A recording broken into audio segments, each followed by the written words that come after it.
Hello aspirants, आज के video में हम बात करने वाले हैं जेनेटिक स्क्रीनिंग के बारे में। ये एक छोटा सा टॉपिक है, 10 मार्क्स का क्वेश्चन है।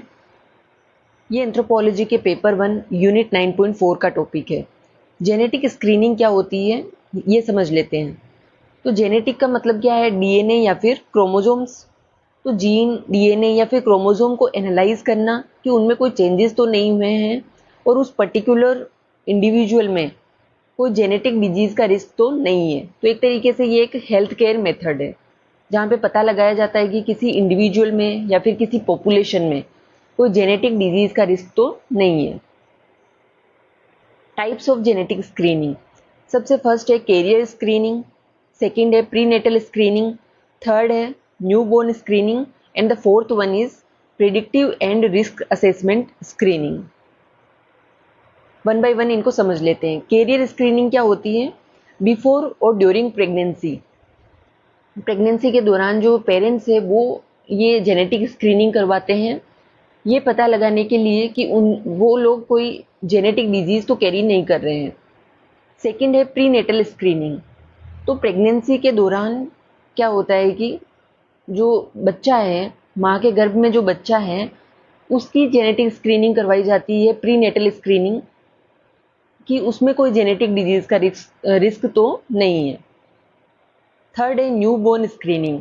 बच्चे के जन्म के तुरंत बाद ये स्क्रीनिंग करवाई जाती है कि अगेन कोई जेनेटिक डिजीज का रिस्क तो उसमें नहीं है।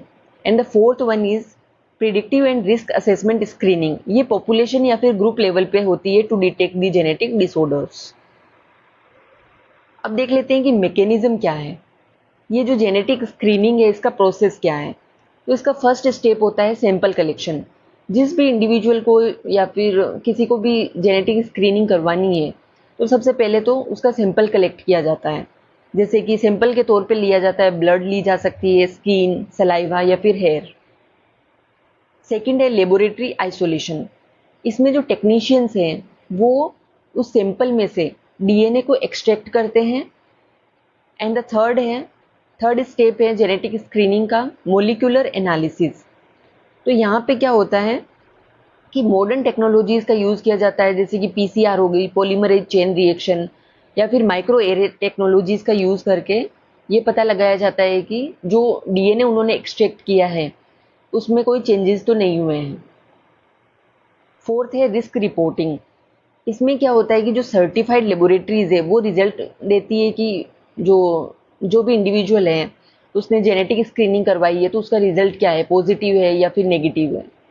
और अगर किसी में जेनेटिक डिजीज निकल के आती है तो फिर ये जो रिपोर्ट है वो डॉक्टर या फिर जेनेटिक काउंसलर को भेज दी जाती है, ताकि वो फिर बताते हैं कि आगे उस इंडिविजुअल को क्या करना चाहिए, कौन कौन से प्रिवेंटिव मेजर्स हैं वो लिए जा सकते हैं। अब देख लेते हैं कि सिग्निफिकेंस या फिर एडवांटेजेस ऑफ जेनेटिक स्क्रीनिंग। तो फर्स्ट तो यही हो जाता है कि जेनेटिक डिसऑर्डर का पता लगाने के लिए किसी भी इंडिविजुअल में। सेकंड है प्रिवेंटिव मेजर्स लिए जा सकते हैं। थर्ड है कि अगर हमें पता लग गया है, अगर जेनेटिक काउंसलर को पता लग गया है कि किसी भी इंडिविजुअल में ये वाली जेनेटिक डिजीज है तो उसको एक टारगेटेड जो मेडिसिन है वो प्रिस्क्राइब की जा सकती है।